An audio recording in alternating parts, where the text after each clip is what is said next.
Ancaman mutlak. Arnold memikirkan sesuatu. Bagaimana Nana bercerita kalau Sebastian selalu pulang terlambat di waktu yang sama di sepanjang minggu. Aku merasa ada yang tidak beres. Gumamnya kemudian menelpon sekretaris pribadinya, seorang pengacara yang siap kapan saja. Sambil menunggu telepon diangkat, jari Arnold menyentuh ujung meja dengan pelan. "Halo Tuan, aku ingin kau menyelidiki alasan Sebastian pulang terlambat." "Iya, aku rasa dia pergi ke suatu tempat," ucap Arnold mengatakan kecemasannya. Dia khawatir jika menantunya yang sedang hamil itu dikecewakan. "Aku tidak ingin dia mengambil jalan yang salah." "Saya paham Tuan, akan saya cari tahu. Gajimu akan aku tambahkan 3 kali lipat jika mengatasinya dengan cepat." "Saya mengerti Tuan." Arnold mematikan teleponnya. Dia beranjak dari kursi dan keluar dari ruangan kerjanya. Kakinya melangkah menuju kamar tidur, namun sebuah suara menginterupsinya untuk berhenti. Dia membuka kamar Mikhail. "Kenapa kau belum tidur?" tanya Arnold melihat putranya masih bermain dengan Lego. "Tidak mengantuk? Kau memikirkan sesuatu?" "No, katakan apa yang kau inginkan." "Mike ingin ini," ucapnya menunjuk layar tablet. Arnold melihatnya bagaimana anak ini menunjukkan gambar motor-motor sport di sana. "Kau ingin itu?" "Sebastian punya kapal pesiar, aku akan punya motor sport, jadi kami tidak akan bertengkar." Nana mengusap surai lembut Sebastian. Tidak dipungkiri kalau dirinya sangat merindukan pria itu. Pelukannya, ciumannya, genggaman tangannya, waktunya. "Kenapa menatapku?" tanya Sebastian yang merasa diperhatikan. "Karena aku punya mata." Sebastian hanya tertawa. Dia kembali fokus pada makanannya. Dia memang lapar, tapi Nana lebih penting dari apapun. "Mas?" "Iya sayang." "Jangan terlalu lelah bekerja." "Tidak sayang." "Mas demam?" "Sekarang sudah tidak." Gumam Sebastian menempelkan tangan Nana di jidatnya. "Sudah hilang bukan?" "Makananmu adalah yang terbaik sayang." "Awas saja jika kau melakukan hal macam-macam. Makanan itu bisa menjadi yang terburuk." "Apa maksudnya?" Gumam Sebastian. Dia menatap manik menenangkan istrinya dengan penuh tanya. "Jika kau melakukan sesuatu di belakangku bersama Jenny, maka kau akan mendapatkan racun dalam makananmu, Mas." "Uhuk, uhuk." Jelas Sebastian tersedak mendengarnya. "Bagaimana bisa?" "Sayang, maka dari itu jangan coba-coba. Kalau bisa ganti dia. Aku mudah cemburu, Mas. Aku tidak mau api cemburuku membakar dirimu juga." "Dia keponakan Hans atau sepupunya ya?" Gumam Sebastian lupa. "Aku jamin tidak akan terjadi apa-apa." Nana membuka mulutnya yang mana membuat Sebastian mengerutkan keningnya. "Kenapa sayang?" "Aku lapar, suapi aku." Sebastian tersenyum dengan telaten. Dia menyuapi Nana. Dia melihat wajah cantik Nana, kulit putih mulus padahal dirinya tinggal di kampung.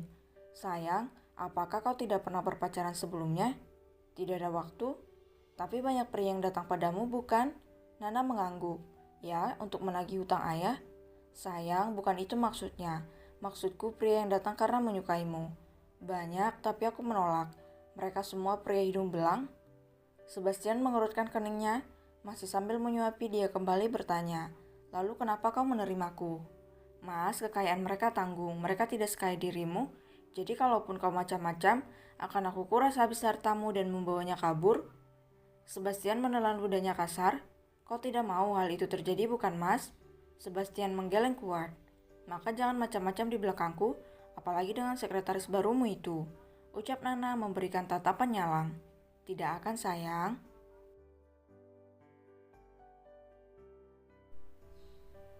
Masih dengan ambisinya. "Aku ingin makan di luar, aku juga harus memeriksa kandungan." "Ah iya, aku sebenarnya tidak ingin melihat jenis kelaminnya. Seharusnya itu menjadi kejutan di hari kelahirannya nanti bukan?" tanya Nana yang membaringkan tubuhnya di dada Sebastian. Salah satu kakinya terangkat menindih paha pria itu.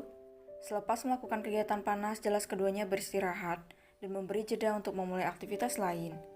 Merasakan usapan di kepalanya terhenti, Nana mendongakkan kepalanya menatap Sebastian. "Mas, apa kau setuju?" "Makan di luar, membeli peralatan bayi, apapun itu aku setuju sayang." Dia memberi jeda sesaat. "Tapi aku ingin memeriksa jenis kelaminnya juga sayang." "Itu seharusnya kejutan, tapi aku ingin mempersiapkannya. Maksudku jika kita bisa tahu sekarang kenapa harus menunda nanti?" tanya Sebastian sambil mengusap pelan perut buncit Nana. "Masih belum ada jawaban bagaimana?" "Ah, akan aku pikirkan nanti. Aku ingin jalan-jalan keluar."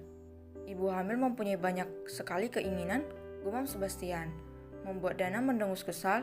Aku mendengarnya, kau tahu itu? Ya, aku tahu. Kalau begitu ayo bersiap. Kau belum beristirahat, tidur dulu lah sebentar. Karena usapan di kepala dan kecupan di puncuk ke tubuhnya, Nana memejamkan matanya perlahan mulai mengikuti perkataan sang suami. Dia mulai terlelap dalam sampai akhirnya tidur. Sebastian menyadari itu segera mengubah posisi Nana untuk lebih nyaman.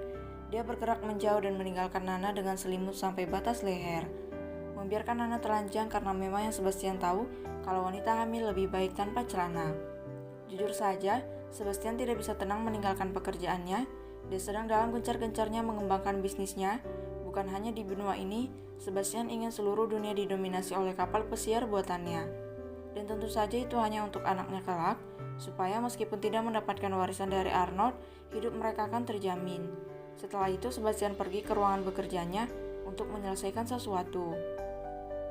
Tuan, Anda harus beristirahat sebentar, jangan sampai kelelahan seperti ini.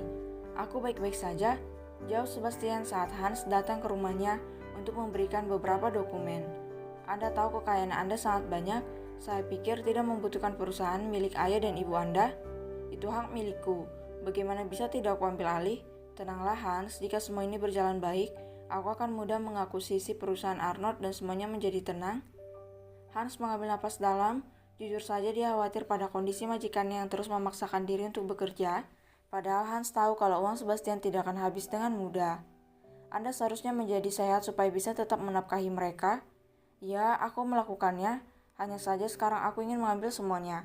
Aku tidak ingin anak-anakku kekurangan saat aku pergi suatu saat, ucap Sebastian tanpa mengalihkan pandangannya dari komputer di depannya. Jemarinya berseluncur di atas keyboard untuk memasukkan data-data yang ada dalam otaknya. Anda seolah bicara, Anda akan mati lebih cepat. Sebastian menghentikan aktivitasnya. Dia menatap Hans di depannya. Apa yang kau maksud? Beritahu Nyonya Nana, Tuan, dan Anda harus menjalani pengobatan dengan baik. Saya yakin Anda lebih berharga daripada tumpukan uang itu. Sebastian menyunggingkan senyumannya. Dia memberi isyarat agar Hans segera keluar. Yang mana membuat Hans segera keluar. Kemudian Sebastian menelpon. Begitu pria itu meninggalkannya sendirian. Halo Jen, halo Tuan, An, kenapa suaranya terputus-putus? Halo Jenny, Jen. Tanpa Sebastian sadari saat dirinya menelpon, seseorang mengawasinya. Jenny, tanya Nana dengan matanya yang memicing.